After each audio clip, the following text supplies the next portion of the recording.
On this week's episode of Circles Off, we're joined by a special guest. His name is Las Vegas Cris. We're talking about his origin story, how he currently bets on the NFL, and we're going to get into a wide variety of topics. Stay tuned. Circles Off episode number 118 starts now. Come on, let's go! Welcome to Circles Off episode number 118 right here. Part of the Hammer Betting Network. Rob Pizzola joined by Johnny from Betstamp. How are things? Pretty good. Episode 18. A unique one here. Yes. Marian Hossa. 3 Stanley Cups in a row. Not winners. Yep. On 3 different teams. One of the most underrated hockey players because of the concussions. I actually remember my first Leafs playoff game that I ever went to was a Leafs-Senators game, and Marian Hossa scored 2 goals. I believe the Leafs lost 4-2. Ah, there you go. It was a rough one, but Hossa was a great player. But I think we agree on... so Peyton Manning wore 18. Peyton, of course, Peyton. Peyton Manning at his peak, best quarterback. Maybe not over Mahomes, but you know what? But better than Brady. When he went to the Broncos that first year was electric. Oh, How did he do that? But then the corpse of Peyton Manning won a Super Bowl with the Broncos, where he couldn't even throw like the ball 20 yards downfield anymore. And he won it though. Well, obviously on the back of the defense. Von Miller or whatever, right? That was a crazy ending story. Like, how many guys actually go out on top, like winning the bowl and then retire? Very few. Even Brady, he did it, but he just couldn't quit. No, he had to come back. He had too much in him. Well, who's the guy? Hockey player, defenseman. Ray Bork. Ray Bork, thank you. Yeah. I got a Leafs one for you. Wait, did Bork retire after that cup? Yeah. He never played another game? That was it. Okay, so there you go. He did it. Leafs number 18, Mike Brown. Mike Brown? Yeah. Zach Hyman? I had to throw one in. Yeah, Zach Hyman. Oh, Mike Brown, eh? Yeah, Mike Brown. But Zach Hyman wore 11 with the Leafs, 18 with the Oilers. Oh, he's not even 18 on the Leafs? Yeah, he was 11 with the Leafs. We can't do a sports betting show without referencing number 18, Calvin Ridley. Was he 18? Ridley wore 18. It would be sacrilege. What's his jersey number with Jacksonville? I don't know. Calvin Ridley. I haven't seen it. I know.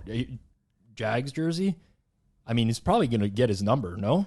You would imagine that he's going to get the number that he wore in Atlanta. Well, no, he's wearing 0. Probably all. He's wearing 0. Number of Zero parlays bets he won. placed. 0.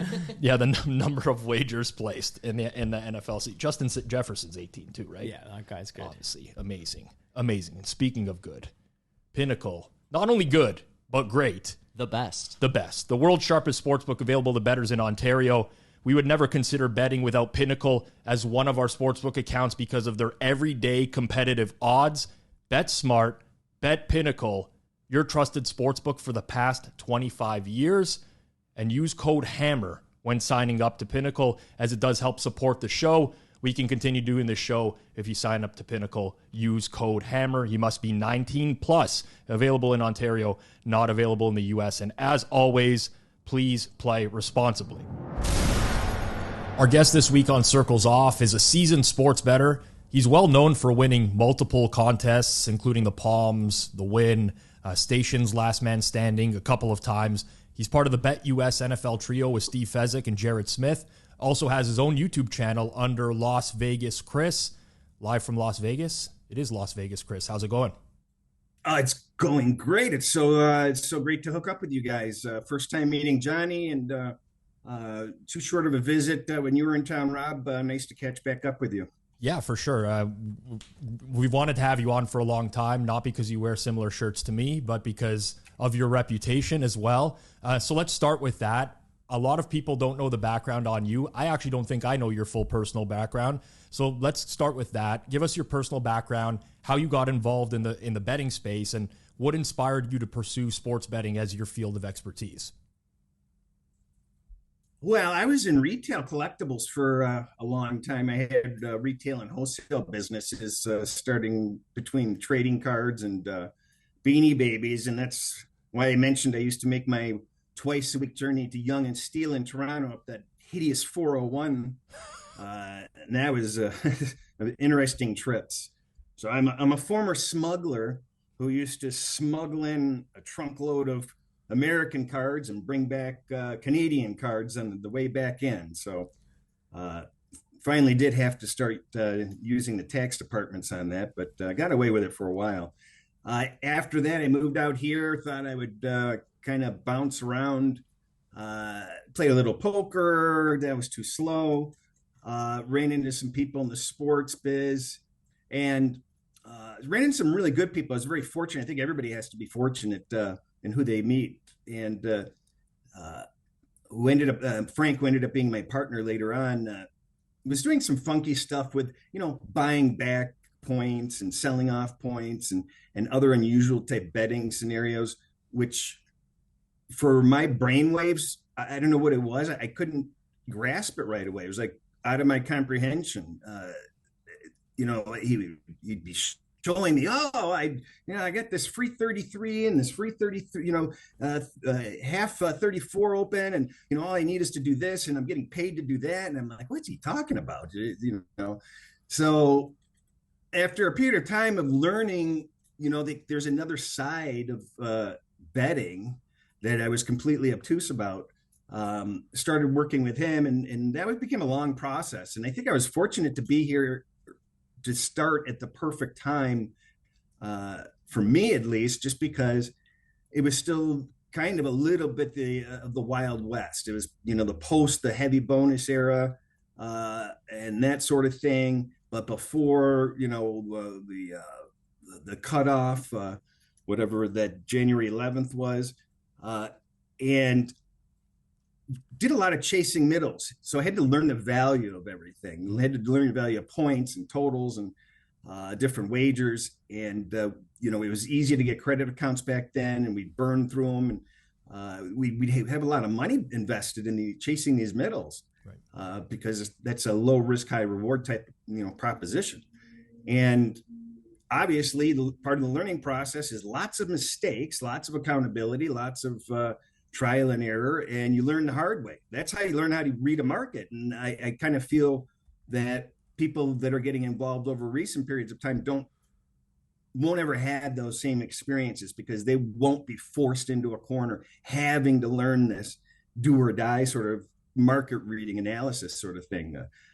So I feel like I benefited from that, and that holds on after all these years. It just feels like you can look at a board and you can get in the groove of things much faster. And I think that's really important to the success that I have with betting, just being able to understand the importance and how little, what appears to be a little bit of value can really multiply quite fast. And so basically evolved from being a middler and a scalper. And as that closed, had to transition and develop my own bottom-up approach with college football and NFL. I was fortunate enough to have people along the way that helped me out. I mean, I think you always need people to help you out, and I learned how to do that myself a little bit and tweak things up a little bit. And with rule changes as they changed, I had to adapt along the way, and that took a lot of time and effort. And long story short, that's basically where I am. A couple of years ago, I went solo. Frank was doing other things, and I had to make a decision whether I wanted to keep on doing what I was doing, but if I did, I'd have to be 100% into it, because I don't think it's like being a little bit pregnant. You're either all in or you're all out, for what I was doing at the time, because I was, allowing what I do to be followed by other people. And you have to have 100% dedication if other people are reliant on you. And even if you're doing it yourself, you have to be 100% dedicated to doing what you're doing, because your biggest leaks are, being half-assed about anything. So you've identified yourself as a bottom-up type of bettor. So for those in the audience, we've talked about that as being like originators before, people who create their own numbers on games. I can't remember who specifically said this to me. It actually might have been Johnny at one point. But when we try to get to know other bettors, or bettors pitch themselves to us, like, hey, do you want to move my stuff? Do you want to bet my stuff? One of the main questions that's asked is, what gives you an edge? What separates you from other professionals that are in the sports betting field? Why should we work with you? So from your perspective, Chris, right now, what sets you apart from other professionals in the field? Where does your edge come from? My edge with NFL clearly comes from my model. It's a pretentious thing to say, but I have a pretty lengthy history of success with my NFL model, and Amazingly enough, if I'm against the market, my win-loss rate is even higher in those instances where the market moved against me. I have noticed that personally, by the way, as well. So for those that don't know, I'm just going to throw it out there, but I've been tracking Chris's stuff for years. And when you don't get closing line value, you actually do tend to win a lot more often than not. So, but I'm sorry to cut you off, Chris. I want to dig into that a little bit further, because a lot of people will say, well, my edge is my model. But is it specifically like your ability to apply logic to sports? Are you looking at things that you think other people are not? Is it your evaluation of the market and your entry? Like, if you could break it down a little bit more for us. I believe that one of the mistakes that NFL handicappers are making in general is they're getting far too deep into the woods. The availability of creating new data and adding available data to consider just keeps on growing. It just feels like every year everybody's coming up with all these new angles and stuff. And for me, I believe you just keep it simple.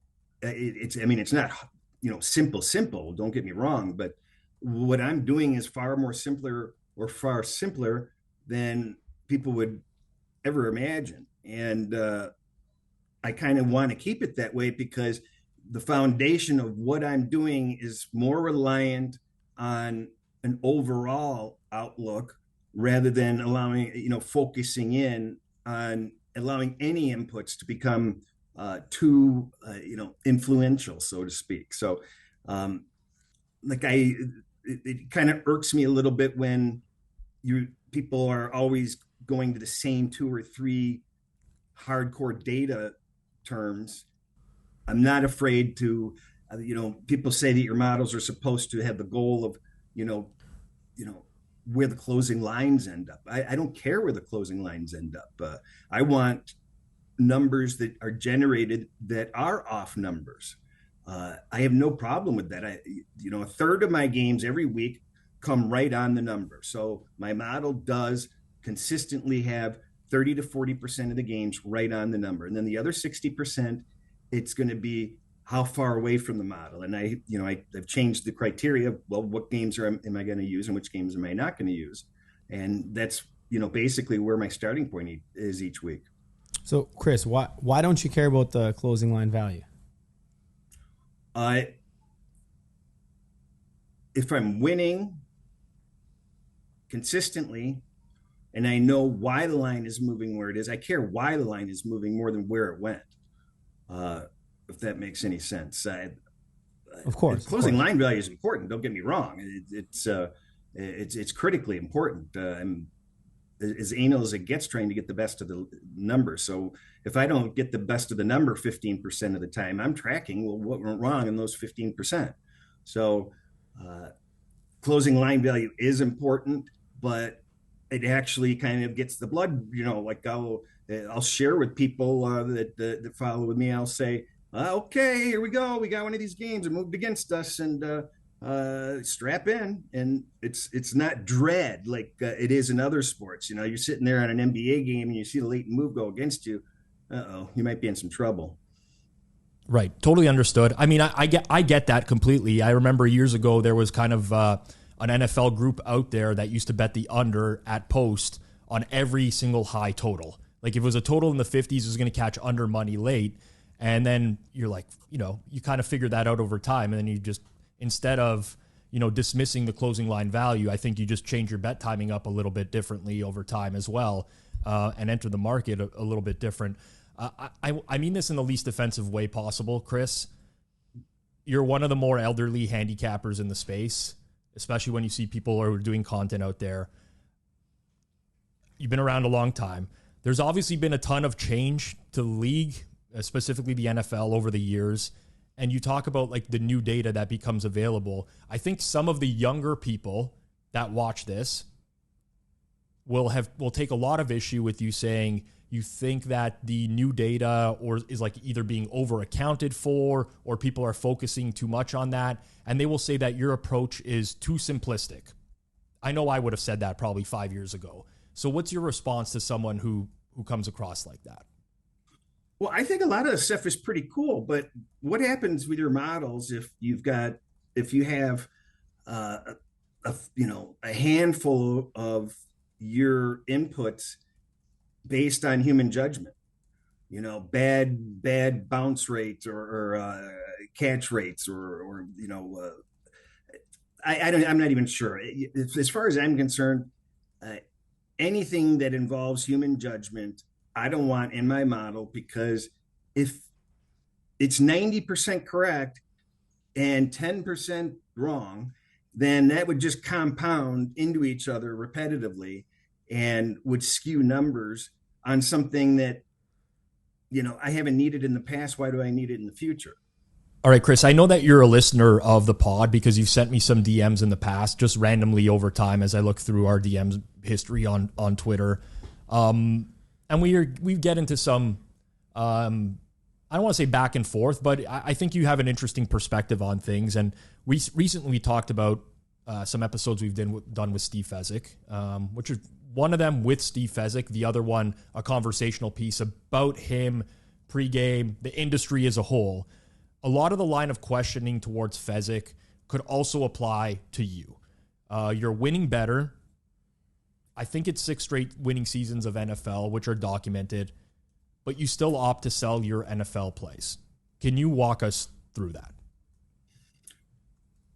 Back in when I had to make that decision of whether I was going to continue and it was going to have to be 100%, I was never fully, like, we had been making our stuff available for years, and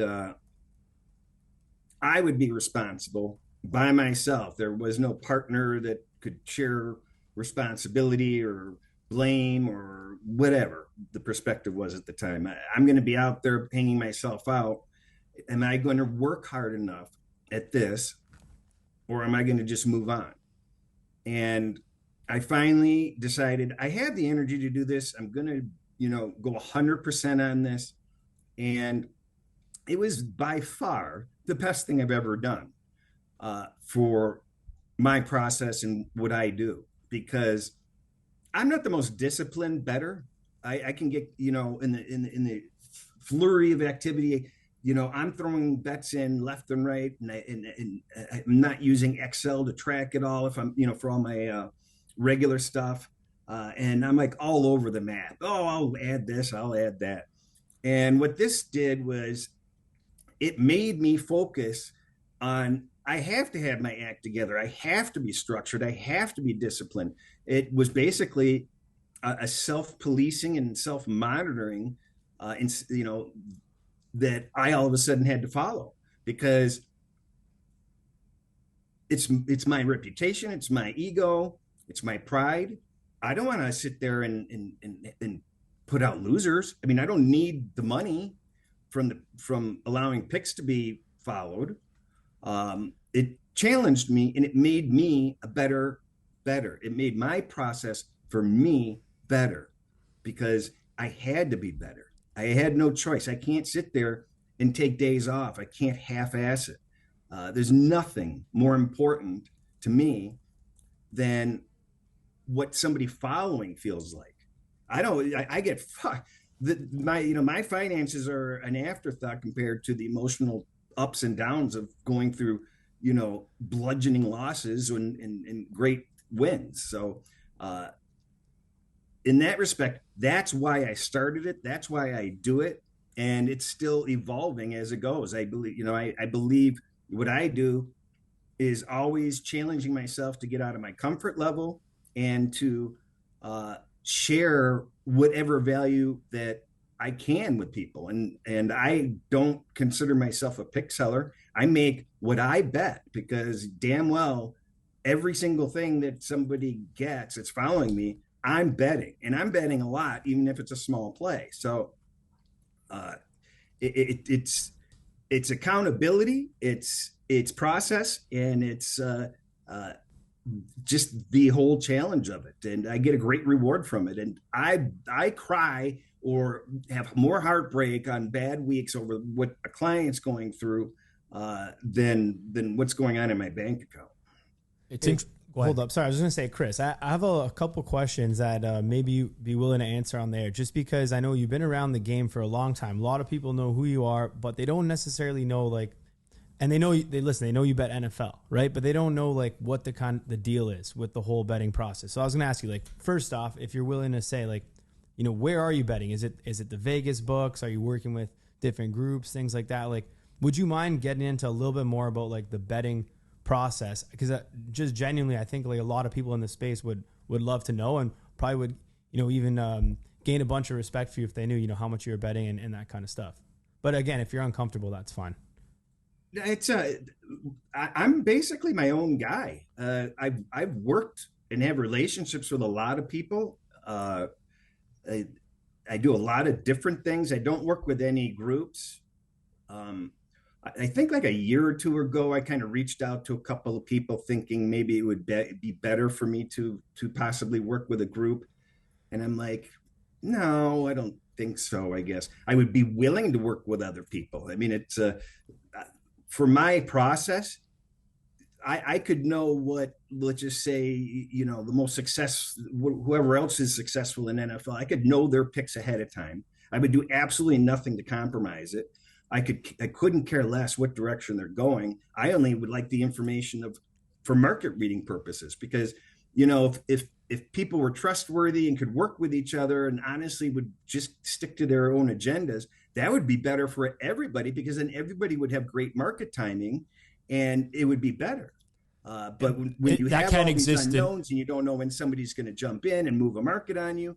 Well, it's tough because we're all competing, right, for the same numbers. So if you have people who want to bet the same side, once somebody gets wind of that, there's just nobody in the real world that's going to be able to wait on somebody else that knows that they like the same thing, right?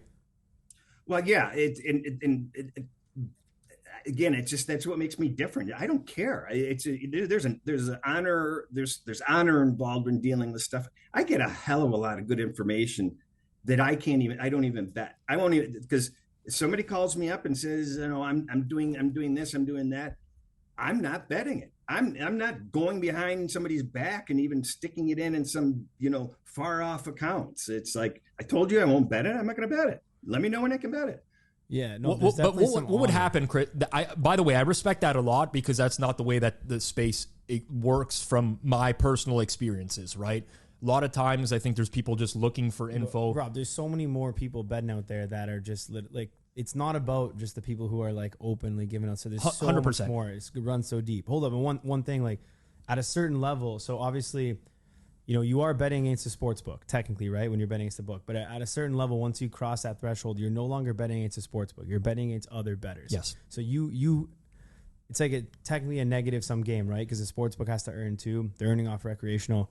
And then if you're a pro, you really have to have another pro group lose for you to win in any given sport on the season, to provide that liquidity. So that's why just like we can't all get along. I know, I agree, but in Chris's situation, right? But like honor is a big thing. If you're working with someone, yep, then that's zero miss territory. Like your honor, your reputation is everything. You can't say, "Oh, I'm not going to bet this out," and then go bet it out. That's an absolute scumbag move. You deserve to not work with that person.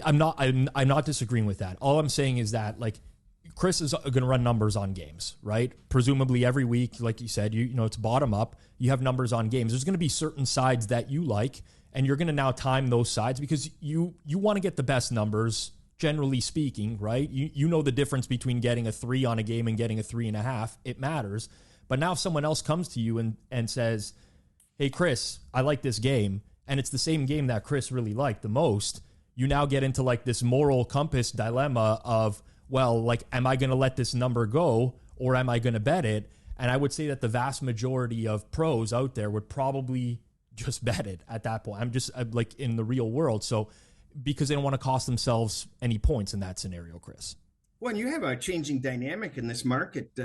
Last year, we saw some critical mistakes in market reading lines in the NFL betting space, where people were able to influence the lines based on when they wanted to bet a game. Mm-hmm. And they had an inordinate amount of ability to move the line.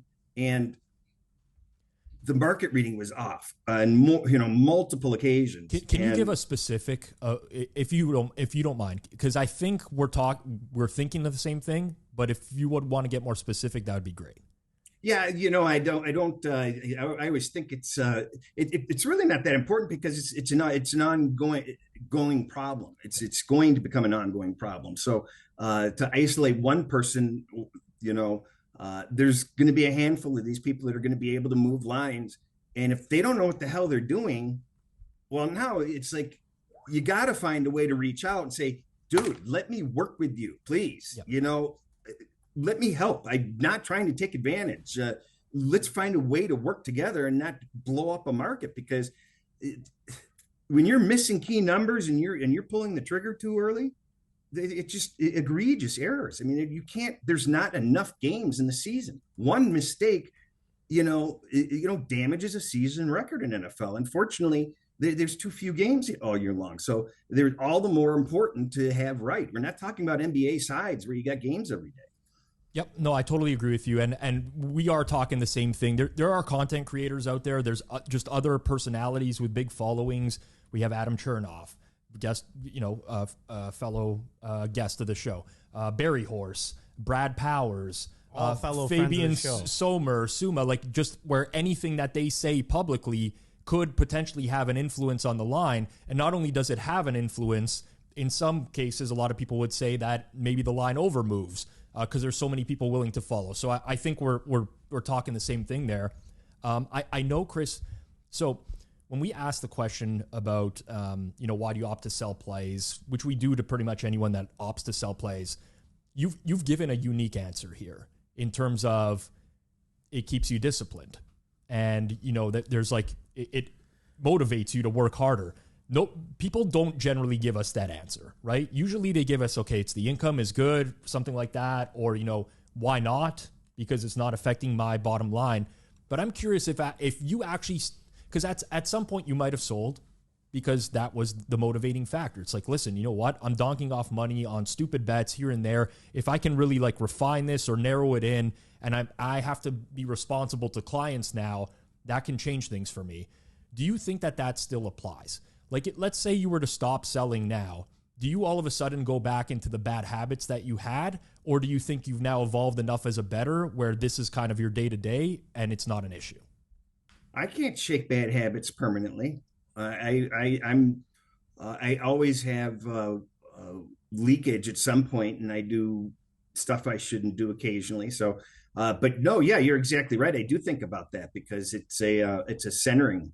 It's a mental centering and focus, because it would be too easy to become careless and kind of leave things for the last minute and that sort of stuff. It just makes me more thorough.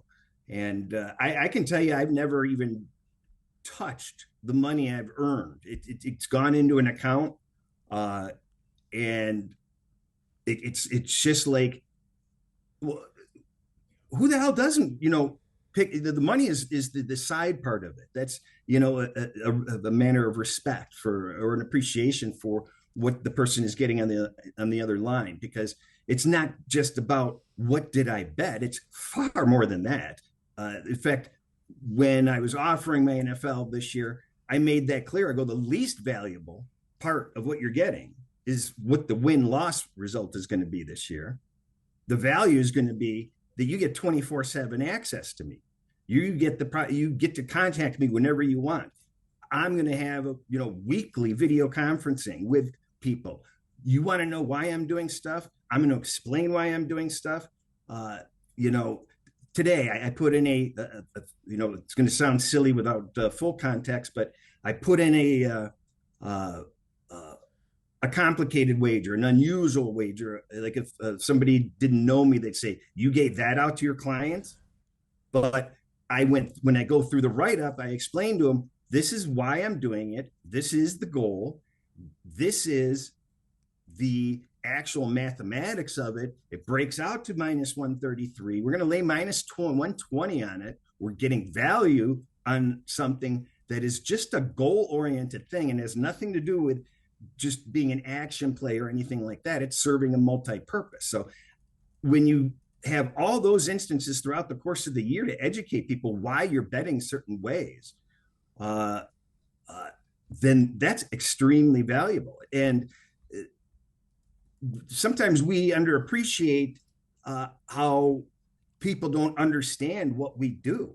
And people are just shocked sometimes that I'll answer the DM, or that I will put myself on video and I will talk to them while I'm working and tell them exactly what I'm doing, exactly what I'm thinking, exactly how I just screwed this up or how I did well here.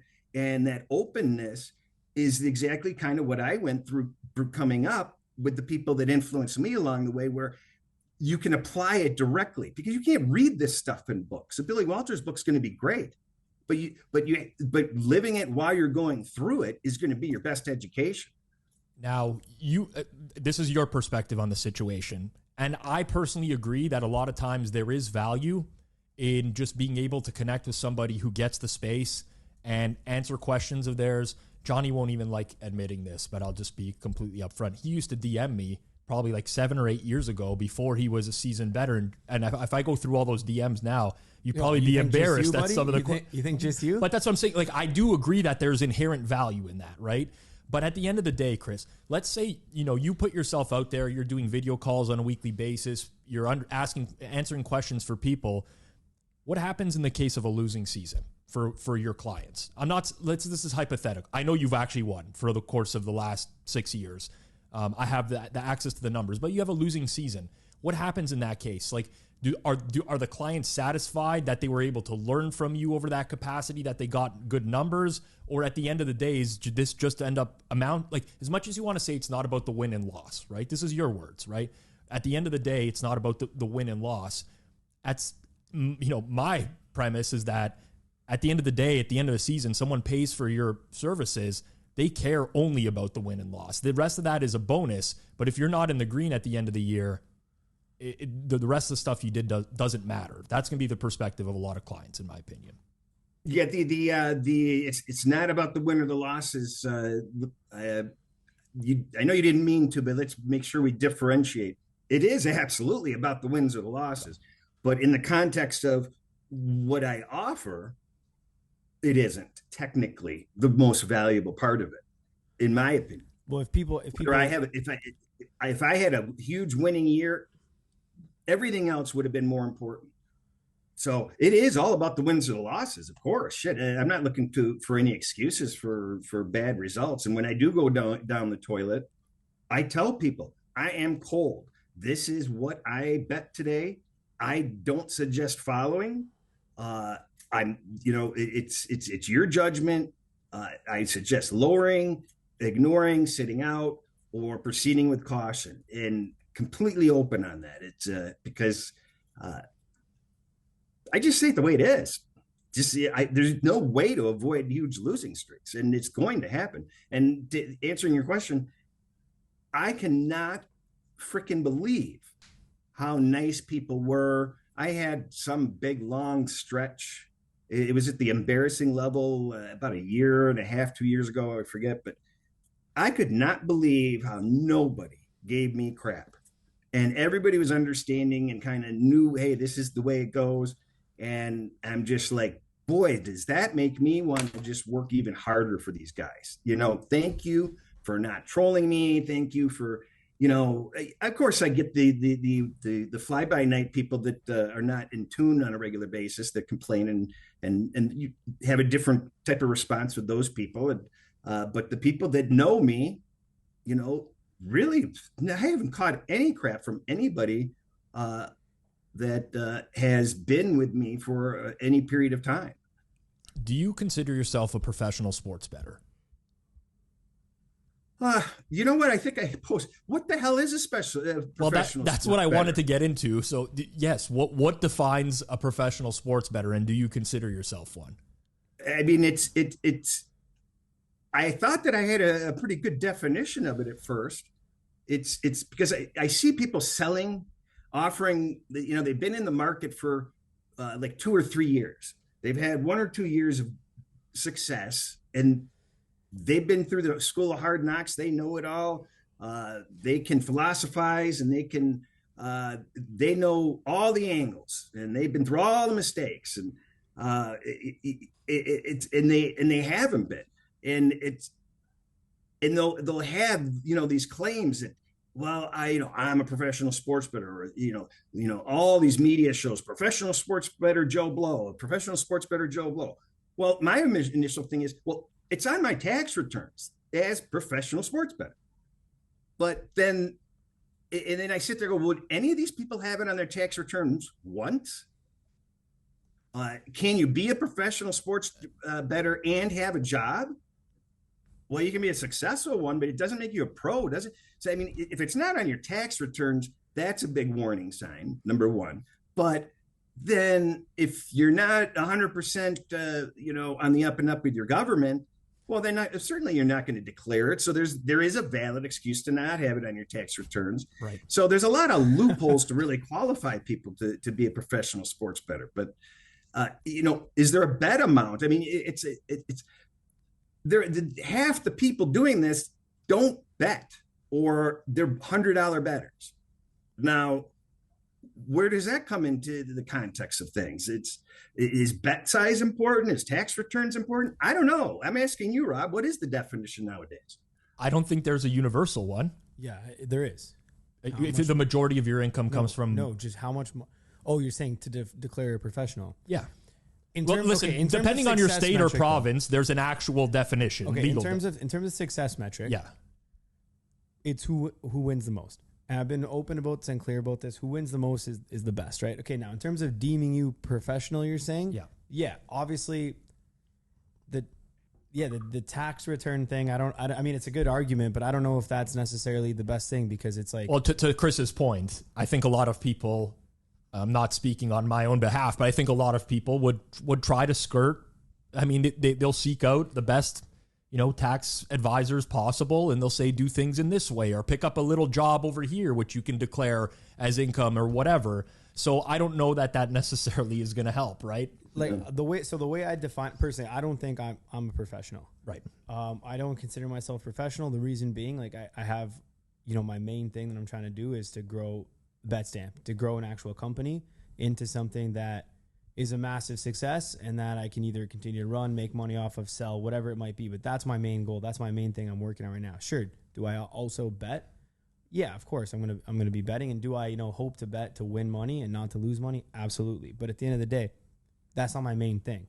So the way I consider a professional bettor, in my opinion, is that the main income source that you're relying on to sustain your lifestyle, feed your family, save for retirement. If that's the case, I just mentioned those three things, but whatever. If that's your main income stream and you've been able to sustain your life from betting, then you're a professional bettor.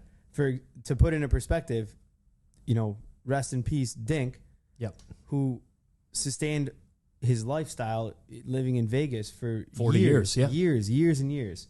From being a bettor, whether that was like, different types of betting, different this, working here, working for this group, but he's been betting for that many years. Like that's a professional bettor, in my opinion, despite the level of success, up or down. So I think, Chris, when you're looking at this, like, yeah, if your main income stream is your revenue from betting, then you're a professional, in my opinion. Well, it's also time management too. What are you spending your time doing? To me, it's a 7. Somebody mentioned them yesterday. It was a holiday. I go, what? Are you joking? Lost track of those too. And they're in the industry, like, oh well, it's a family day. But what? No, because there were a half a dozen people within the 2 previous days that had mentioned, well, no more off days from here, this, that, and the other. And of course there is. To me, an off day of, like, I consider a complete free day is if I only have to do like 6 hours of stuff. That would be a complete off day in the way I process things.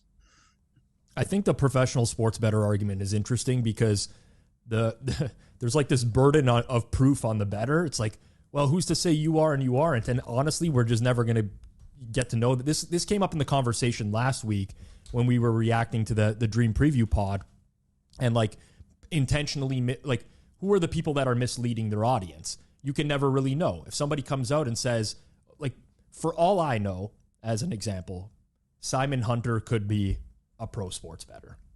I think there's almost 0% chance that that's possible, but it is possible. Maybe there's a lot of stuff I'm not privy to when I'm breaking things down.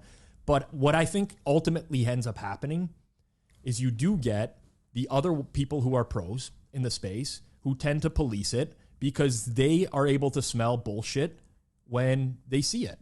I think that's what happens in the space nowadays, right? It's just, if you've done it enough and you've made your income off of betting, it's pretty damn easy to spot the people who are liars or who are fake. Not to 100% level. Maybe be wrong on some people. I was wrong. I've been wrong on people before, but technically speaking, the game also changes every year, though. That's true. Not even every year, every month. The spread, though, between people that give a crap enough to even notice the posers, it's too easy to exist in this environment completely unseen. I mean, the people watching this and are in our Twitterverse of gambling, familiarity, this is not even 5% of the betting market. Much less than that. Yeah, it's not even approaching 5%. So like, you wake up every day, you look at your timeline, you get familiarity with people that we're familiar with, and we live in our little space, and we kind of think that, well, this is at least the majority of what's out there, and it's nothing. It's a pimple. It's literally nothing. Fair enough. So that's why it makes it so much easier. Like, every time I go into YouTube, I see people getting a zillion hits, and it's real interactions with people. I've never heard of these people. Every single time I scroll YouTube, there's new people with huge audiences. Where the hell did they come from? I can't even find them anywhere. Well, I'm not on TikTok. So this is what drove us to create the Hammer, to be honest with you, is just the amount of people that were getting views in the sports betting content space that were like, no, this cannot be what's generating 99% of the viewership. But I think it's definitely an interesting discussion. We really appreciate your perspective. I also want to get your perspective because you mentioned it in passing, not like specifically here, but about like the trolls that are out there. And I remember a couple months ago, you posted like a tweet thread about Twitter trolls, generally speaking.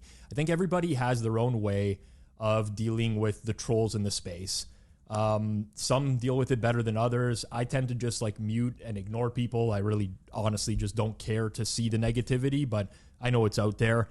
You seem to be, you approach it more head on, I would say, than a lot of people that I know.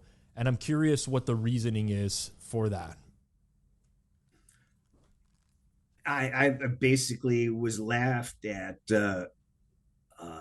for not blocking people and even paying people the time of day by a lot of people in the space. Why would you do that? Blah, blah, blah, blah, blah. And I just have the 100% different perspective of killing with kindness. I shouldn't say this, but I've never blocked a single person. And trust me, the crap I've had come on my timeline. You shouldn't have said that, Chris. Yeah. Well, but that's the way it is. I ignore people. Like, I've gotten to the point where I have a criteria that I've tweeted out. If you, which are all completely irrational things, and if you're going to have one of these irrational traits within whatever you are trying to include me in on, well, then I'm not going to take the time to, bend over to, break bread. Okay. If you cannot communicate in a civil way with respect, knowledgeable, no, I mean, you can't do anything. You just ignore those people and they give up. But the thing about it is, there is nobody that is happy that is going to waste their time and spend their time and energy to try to make other people unhappy. So if you can process the fact that the only people doing this are people that are having life management issues, frustrations with kids and family, and they're just unhappy, then you come from more of an understanding sort of way. And it doesn't matter how vicious and cruel and vile they are. That just tells you even more how they're hurting. And it's like, what am I? I'm not. I don't want to add to their hurt, even though they're trying to hurt me. And you'd be shocked at the number of people I've turned around that started off trolling me, and I'll just be nice, and they don't expect it. Or I'll correct them on something they're saying. Well, where did you hear that? Well, can you give me an example? Well, no, I heard it from somebody. Well, let me show you this. And I completely, contradict what they're doing. And it gets, I'm so sorry. I thought these guys knew what they were talking about. I was kind of following the herd. Okay. But little things like that keep on, those are wins for me. Because if I wasn't doing this, I would like to be a shrink. I would love to help people. When I was in retail, 10% of my employees, 220 employees, cried with me at one point or another. It's life management skills. And, it's important to respect other people and to be real with them and understanding with people, and to look how you can bridge gaps with people rather than how you can alienate more people. Life sucks in general when you get out of our little landscape. Why do we want to alienate more people? I want to embrace other people. You don't have to like me. A lot of people dislike me, and with good reason. I'm an ass, but I'm a nice guy too. What you see is what you get.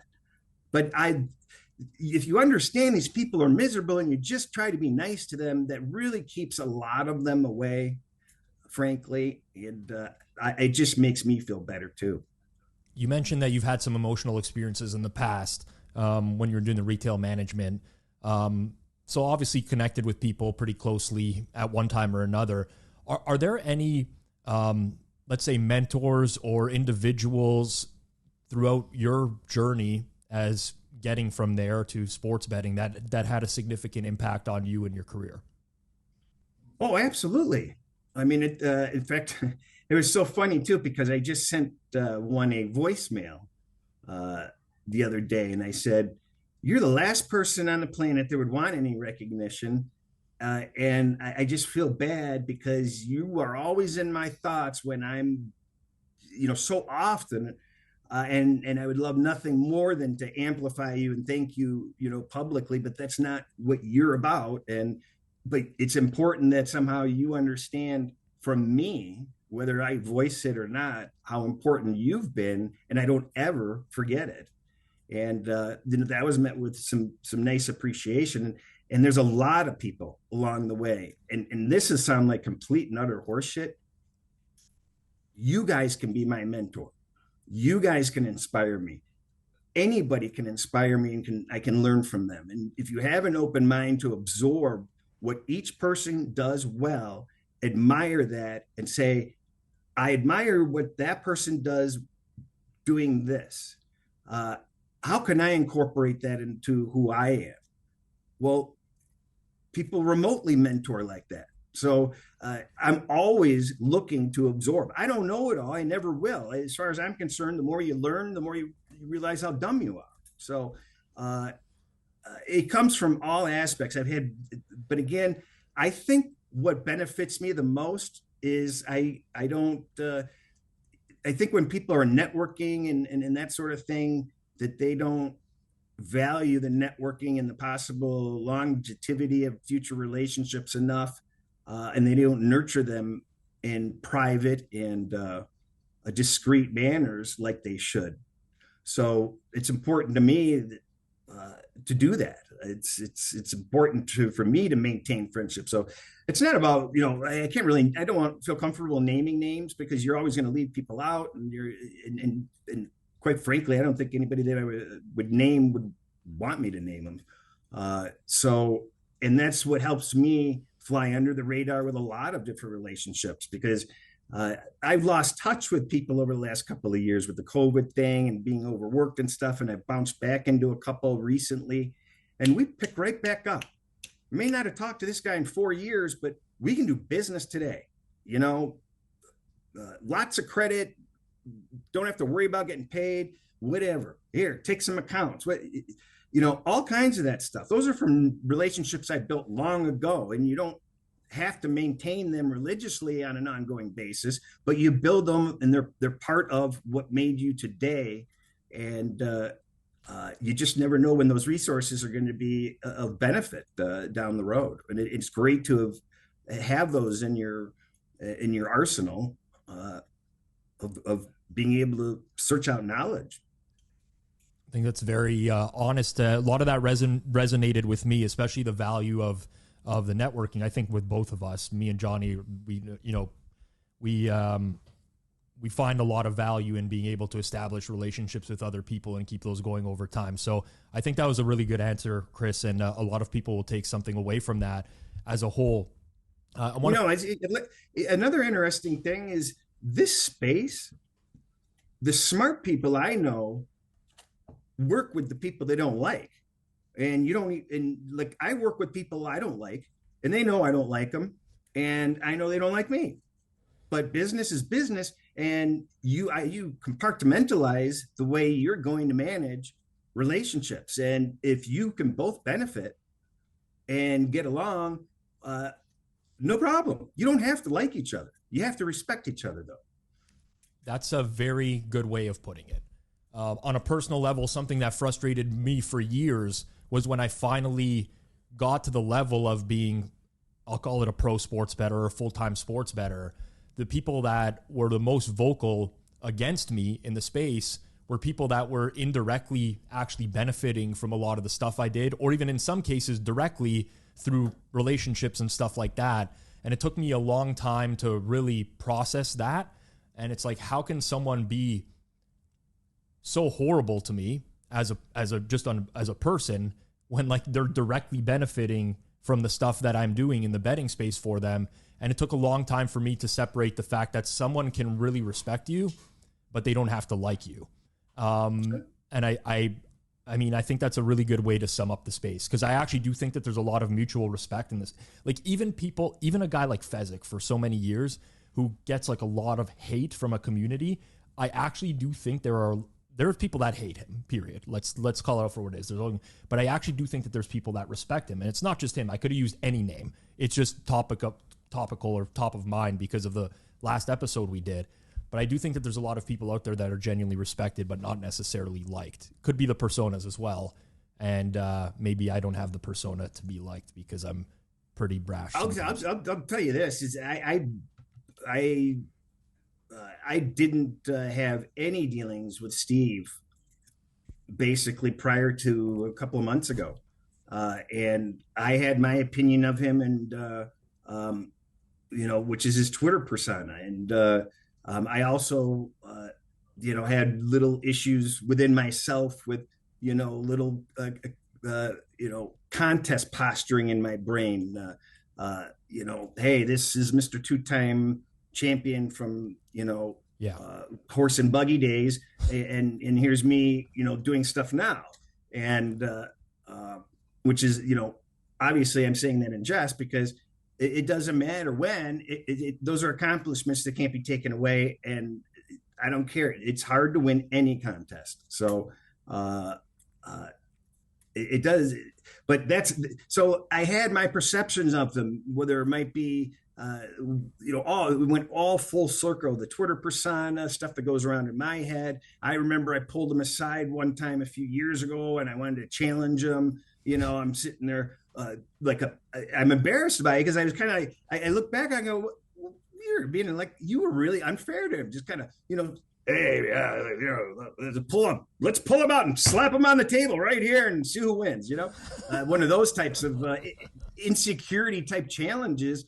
And when I look back at him as a dick to him, and I kind of, and I haven't even told him this. So but I would look back, I go, I was a dick because I was like, trying to be a tough guy. Oh, you don't want to, or whatever. And it was just all silly and stupid. But the point I bring this up, this guy is the nicest guy. Unbelievable. Has been the nicest guy. You'd never believe it based on his Twitter personality. But I've always heard this from people that do know him personally. So it's consistent with what I've heard for 10 years from people that know him as a friend. And I can tell you, while I've only known him personally for a couple of months, he's so painfully misunderstood because he is a genuinely nice guy. Yeah, I think that people have a moral dilemma with some of the stuff that he does. and that's just general pick sales, and that leads to a lot. Like, I would agree with you. I've had very limited interactions with the man. I think he's a nice guy, but at the end of the day, if you don't believe in pick sales or touting or anything like that, and you feel that that is ethically wrong, then you draw a line in the sand and you say, everyone on this line who does that, I don't consider them to be a good person. And I don't think that's unfair. I really don't. I think that there's some lines of work where if somebody was put in that situation and, you know, even if it was a close friend of mine, I'd just draw the line and say, like, no, I don't stand for this. I just don't think that that's a good human quality. You can agree to disagree, but I think that I mean, that's kind of where Steve gets the rap from. But I think that, but that's sort of like saying, Joe Blow over here is a liberal, and I don't respect liberals. That's his whole personality. That's all his substance has to be about. I can't have anything in common with him. I mean, that's a little different though. Now we're told, like, we got political beliefs. It could be any sort of belief. This is a hard line on whether or not people think that pick sales are a form of a scam, essentially. But why is there only one category? I mean, it's basically, you can't be a little bit pregnant in that field. You're either all in or all out, and there's one category of it, and that's you're whoring your stuff out to the masses and taking advantage of them. I mean, you're essentially chasing people down on the street, holding them down, sticking a needle in their arm, telling them that they have to do this, and you're going to turn them into a pick junkie. I mean, who's determined that there's only one category of somebody that makes picks available? Yeah, I mean, you're not going to get any argument from me that the vast majority of the space is really bad. Okay, you're not going to get any argument, but there's more than one category of people that make information and picks available. I agree with you. By the way, I think we all agree with you. I don't think it. So who determines it? Nobody does. Everybody is entitled to their own opinion, right? There was a guy. But you just said you say I got this hard line here. Everybody's in the same. I'm talking about let's say a more drastic thing than pick selling, where I think every human would have a hard line with some certain things or anything like that. From a pick, I sold picks before. Yeah. I just tried to do it in a way that I thought was morally correct. People view what I do now and monetizing via sportsbook revenue as, okay, Rob's a scumbag. And they're entitled to that opinion. Anyone is entitled to the opinion. I don't necessarily agree, but there's certainly a very vocal majority. It's a vocal minority that lumps all of pick sellers into one. And if you sell picks, you're scum. And I don't agree with that. But ultimately, I mean, people are entitled to their opinions, and those people are particularly vocal about it. It's the nature of the business. So I agree with Chris there, by the way. Nothing wrong with, honestly, anyone could kind of do what they want. There's nothing really wrong with. But I also think just that the there's rationale an evolution behind it. coming. There's an evolution that is going to be demanded by the consumer. So this is a good kind of a growth period. And I'm nobody, okay? I'm literally a pimple in that landscape of things. I mean, I have people that have been following me for 10 years that don't even realize that I have been involved in that. Mm-hmm. I basically, other than this year, had a hard, fast rule that 4 times a year will I reference that you can go someplace else if you want to get more information. But, I'm not out there like other people every day. Might touch on something you said earlier. I don't need to see that crap every day. That's kind of crossing a line that I don't want to see, where then it becomes a little distasteful. But the consumer is going to end up demanding more at some point in time, and they should, because I shouldn't just be, as a consumer, sending you my credit card number and just getting your picks. And it has to evolve into something like I'm trying to do with all the time access, video conferencing, lengthy write-ups, strategy discussions and teachings. You're hitting hardcore, important things that are imperative that bettors learn and live through. show them and live through variance with them. Yep. You don't get too high with them. You never celebrate. No, you don't do that, because when things go bad, you can't have a pity party either. What are the mental issues? How do you deal with betting and the real world problems that you have? How do you get them to coexist? How do you get to be open and honest with yourself to make yourself in a position to succeed as a bettor, to exclude yourself from things that are going to disrupt the way you're able to bet successfully? If you aren't able to have the mental maturity to understand, I can't be around these guys on Sundays because I'm going to end up putting in a toilet roll of crap just to be one of the guys, or if you don't have the mental maturity enough to know that you have to stay away from the wife at certain periods because she's going to make you do something or make you aggravate, and then it's going to be her fault that the game's lost or you bet wrong. Right. I know. I used to share the same opinion as you, and I thought that we would see more of an evolution in the pick selling space. But as time goes on, I honestly don't think we will, because I think there's so many. And again, I don't want to make this seem like we're the only, the people who are consuming this content are the only educated ones in the space. There's obviously a lot more, but I think too many people just cannot decipher between good and bad in the space. I think back to myself, even 10 years ago, maybe 15 years ago, coming out of high school, going to college, trying to get into sports betting. But again, use Google as a tool now to try to understand sports betting, and you're just going to get a bunch of crap.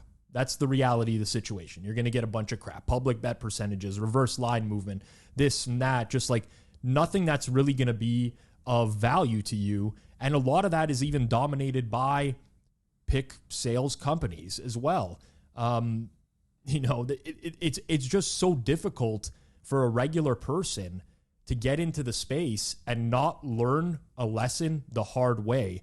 And because of that, pick services, and I'm not suggesting yours is anything like this, Chris. It could be, it couldn't be, whatever. I don't mean to make a suggestion, but pick services in general can prey upon people just because they don't know any better. And I don't know how we're ever going to, what is the path to that ever changing? Education. I see a lot of misguided people building up their what they're trying to do in the space, skipping the most obvious. You build a house. That's what you do. Whatever you're going to build the house from the foundation up. What are you missing? Mm-hmm. And media companies and educational companies and people building into the space, all without exception, are missing key parts that are painfully obvious and need to be done. And that's education. I know. I don't think we're ever going to get there. But it's education from the bottom up. Yeah. And there's ways to do it that nobody does it. And at some point they will. But you will never dent the market. To get to what I think the point you're making is, you're never going to get a come to Jesus moment from everybody, where everybody just all of a sudden understands. Of course, it's never going to happen. Well, if 1% of the market is educated, and let's say 90% of that 1%, if not higher than that, are scared to educate other people because they think it's going to diminish their edge in some capacity, or you just end up getting what are the educational spots in the space outside of our podcast right now that you could go to regularly if you wanted to be a sports bettor? So honestly, there's not much beginner content out there. That's another thing. How-tos, do things the right way from a beginner thing. Yeah, it's all recycled SEO content. Yeah, I also struggle sending this podcast to friends and stuff, right? Because it's a little bit advanced in the sense that you don't really enjoy the content unless you already bet every day and kind of know what you're doing. Yep. If you're just starting from scratch, and you barely, again, everyone starts from scratch at one point. At some point, everyone, no matter how big you bet now, was betting $5-10 and sweating it out. But if you're at that level now and you're just learning what a spread is, what a money line is, whatever, this podcast even is not much value for you. Yeah. I mean, The thing is like what is a spread, what is a money line, that's been done that stuff you can find. Sure. But even like people who bet, let's say someone who just bets one book right now. Yep. They got one account and they just load it up every football season with $500, and then they just place like $20 parlays in every weekend, same game parlays, touchdown scores, whatever. Like, how's that person going to learn to win betting? Do they even want to? Do they even need to? Well, that's the thing. It's so like the demographics, right? Like, do we overvalue the percentage of people that we think actually want to win at betting? I feel like everyone wants to win. They just don't want to put in any effort whatsoever. But do they want to win on their own terms? Like, because I think about buy someone's picks to win happily. And honestly, pick selling is actually good for mental pick buying, because like it just keeps the fun in betting. If you're making the picks yourself and you lose, you're like, I suck at betting. This isn't true. It gives you someone else to blame. If I buy Pizzola's picks, go down 16 units, what's the I'll just be like, oh, he had a bad run, but historically this guy's won. Whatever, it's going to turn around. Like, but also, it's not on you. You will convince yourself it's not on you. I'm not having even a bad time. I'm just like, all right, we got to just get through this run, and then you have Pizzola being like, all right, here's the picks for tomorrow. Unfazed, you're like, all right, it's good. But Johnny, what do you think? Like in your mind, what do you think the pick purchasing community consists of? So if you just had you cut this, the pie and you looked at it, what do you think is in that pie? Like what type of people? The people that are purchasing picks. What are those people? What traits, goals, or what type of people do you feel fit that pie chart? Well, I mean, there's going to be a wide variety of people, demographics, age range, countries, everything like that. But what I think the main one consistent point would be that they all are looking to win. No one's buying picks, paying money out of pocket, expecting that they're going to lose from those picks. It just it doesn't mathematically make sense for someone to ever dish out money. Yeah. Like expecting to lose more money off the picks. If anything, they just make the picks themselves out, paying a extra fee. I think from my inner friend group, which is a very small sample, we're talking like a dozen people, all of who've bought picks at some point or another. From what I see personally is people who do not want to have to do the work. Like they just don't have the time to spend on handicapping. Do you think the picks are going to win? They obviously all think the picks are going to win. No one's buying picks because they think it's... That's what I'm saying. Or they're buying them because they think they're so bad they can fade. But it's the same thing. They think they can win off of those. But I think time savings is a big factor. I think people who don't want to bear the responsibility of making the pick themselves is also a way bigger factor than people will realize. So I don't think your answer is any different than what I was thinking, years ago. The obvious void here is that there's neither of you came up with that there's a aggressive, knowledgeable group of people that's involved in this. What shocks the hell out of me is my perception of what the pick buyer would be is entirely different than the realities of it. Now, of course, you have, a large segment which are what we envision, but the percentage of people that are out there that are not looking to blame people, they're looking to learn, they're looking to compare, and many of them are sharper than I am in many ways. Mm-hmm. I have met so many people that were clients that are doing stuff that blows my mind, and they're completely under the radar. They do their thing. They're very talented in their own right. And it helps their process to be, whatever. At some juncture, it helps their process to be involved with me. I've got people that bet insane amounts of money involved in the space, and they are sharp. They care about their money. They don't want to waste their time or energy with failures and stuff. They don't. They know how to navigate through the BS. Mm-hmm. You've got other people that are buying all the services. I don't know anybody basically other than really hardcore originators that haven't. It's much easier to just buy a service than to try to just get it, there's ways to get them free. So there's the direct route, there's a convenience, there's just a lot of little different things that people can benefit from. But we're all doing it, amongst ourselves, sharing information with other people one way or another, and that's perhaps the way that they prefer to do it. They don't have the time to. They actually have things to offer themselves, but this is the easiest way for them to do it. So a lot of interesting people out there. Chris, we appreciate your time today. We're going to close off here with the same 2 questions now that we typically ask everyone. So we introduced a segment a while back, plus EV, minus EV. Doesn't have to be related to sports betting. Could be anything in life. Totally up to you. But one thing that you think is plus EV in life and one thing you think is minus EV in life. One word, and it works for both? Okay. Take a guess? No, I'm not guessing. Habits. There's nothing more important than habits. Why would it be minus EV in the sense that bad habits? Bad habits bring you down. Good habits bring you up. All right. Very philosophical answer there, Chris. Go to the gym, everyone.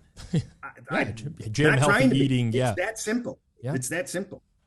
Fair enough. Habits. Okay. And last question, Rob. If you could go back 5 years in time, talk to a previous version of yourself, what advice would you give to your former self? Oh, that's pretty easy. And that is to be comfortable with your skin and be yourself. But that seems to be the reoccurring every 5-year thing, if that makes any sense. Because, but when you're navigating social media and you're trying to do this, whatever you're doing, you should be doing for yourself, not to climb social status, build ego. Whatever you're doing should be for your process, and don't worry about what anybody else is doing. Worry about yourself.